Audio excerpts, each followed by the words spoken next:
Welcome back, Wayfarers. For those of you who are new, my name is Ariba. Welcome to my channel, Wayfarers Refuge. If you want a snack, go pick it up now. Let's get right into this. Life is a journey. It has its ups and it has its downs. For us to truly show gratitude to Allah, for us to truly understand that every single thing that happens in our life is a favor upon us from our Creator, we must have tawakkul in Allah. We must place our trust in Allah. In order for us to truly believe that we have tawakkul in Allah, we must meet 3 requirements. The first of those requirements is patience. We work day and night in order to achieve whatever it is that we wish to achieve, whether that be financially, physically, spiritually, emotionally, mentally. And if we feel that we aren't achieving whatever we set out to achieve instantly, or our du'as are not being accepted, we go into a state of anxiety, into a state of depression, we lose patience. Some of us even go as far as taking our lives. A great example of one who adopted patience in times of hardship is that of our noble lady, Sayyidah Maryam, salamullah alayha. Sayyidah Maryam is in a state of confusion. She has run away from her people in fear of what they will say about the blessed baby that is within her womb. She knows she has not disobeyed her Lord in any way, and on top of that, she is overwhelmed by the pain of labor. Her pains drive her to a palm tree where she rests, and this very patient woman of God can no longer for a small moment be patient. She breaks out of her patience and she cries to her Lord and she says, "Mittu qabla hada wa kuntu nasiyan mansiya." Oh my Lord, had I died before all of this in a state of oblivion, forgotten. And then Allah Ta'ala reassures her by telling her that He knows she is not unchaste, rather this baby within her womb is a sign for the people from Him and is a mercy upon the people from Allah. If she is to look below her, she will find a stream of fresh running water that she can drink from. If she shakes the branch of the palm tree, she will find fresh ripened dates that she can eat from. Having tawakkul in Allah is to be persistent. When we are set out to achieve something that we really want and we don't see the instant results, most of the time we choose to give up.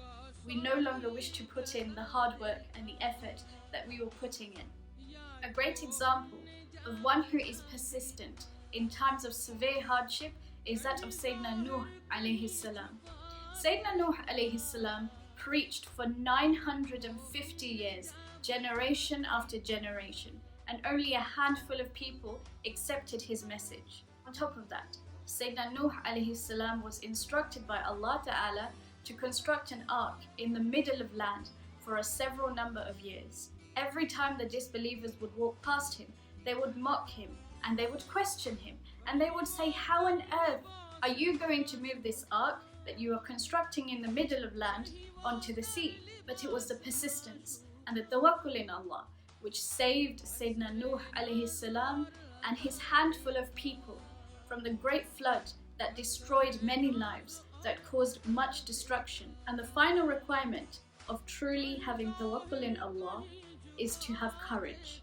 Having the courage to face your fears, having the courage to face any hurdles or hardships that come up in life, having the courage to accept that the hard work you put in today, you won't instantly receive tomorrow. A great example of one who adopted courage in times of hardship is that of our noble lady, Sayyidah Asiya salamullah alayha. Sayyidah Asiya, the queen of Egypt, the wife of Pharaoh, did not declare Pharaoh to be her god. Rather, she accepted the God of Musa as her God. And her remarkable story of courage and bravery begins by a simple hairdresser within the palace. On one particular day, this hairdresser is brushing the hair of one of the daughters of Pharaoh, and the comb slips out of her hand. She reaches towards the comb and she says, "Bismillah." The daughter of Pharaoh says, "You mean my father?" The hairdresser says, "No, I don't mean your father. Your father is not my God. I am talking about my God, and the God of your father." Fir'aun's daughter immediately reports this to Fir'aun. Fir'aun is angered to find out that a simple hairdresser working in his palace rejects him as her God. So he orders for her and her children to be thrown in a boiling pit of copper. First, her children are thrown in. When she looks towards the baby that she is holding in her arms, she hesitates. Then Allah Ta'ala causes a miracle. He instructs this baby to talk to its mother. And this baby says, "O mother, fear not. For the punishment of the next world is far greater than the punishment of this world." And her baby are pushed into that pit. One of the people to witness this incident is Sayyidah Asiya. She too goes to the court of Fir'aun and she says, "O Fir'aun, I do not declare you as my God, rather I declare the God of Musa and Harun as my God, and I do not care about what you will do to me." Fir'aun is angered and he questions her. He says to her, "Do you even know the consequences of your statement?" He tells her to take it back. She does not. Fir'aun drags the Queen of Egypt out of the palace into the desert, ties her up under the scorching heat of the sun, and he gets all the women in the palace to witness this. And he tortures her and he beats her beyond belief. Not a single person speaks up in defense of Sayyidah Asiya, and she is beaten and beaten. She is beaten so badly that when the guards would take rest from beating her, the angels could not digest her torture. They would shade her with their wings. And when Sayyidah Asiya can no longer take this torture, she cries out to her Lord, "Rabbi ibni li indaka baytan fil jannati wa najjini min al-fir'auna wa amalihi wa najjini min al-qawmi al-zalimin." "O my Lord, build for me near you a house in paradise and save me from Fir'aun and his evil deeds, and save me from this evil nation." Upon hearing this, Allah Ta'ala rips apart the sky and He allows Sayyidah Asiya to witness her home in Jannah.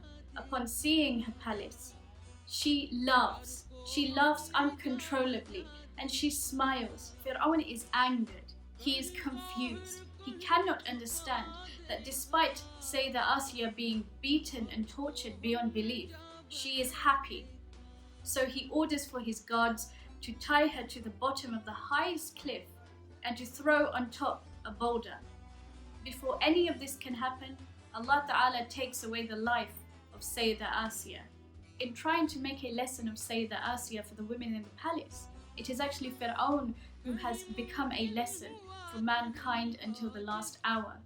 And it is the bravery, the courage, and the tawakkul in Allah of Sayyidah Asiya that she is remembered today, and that she is recognized by Rasulullah sallallahu alaihi wasallam as one of the greatest female role models to have ever stepped onto this earth. Just to remind you that Allah Ta'ala does not oppose you. And when you truly adopt these three qualities of patience, of persistence and courage, then you will find that Allah Ta'ala has always been, currently is, and will always be right beside you. Hit the like button, drop a comment below in the comment section. Don't forget to share with your nearest and your dearest. Smash that subscribe button, turn on the notification bell. Until next time.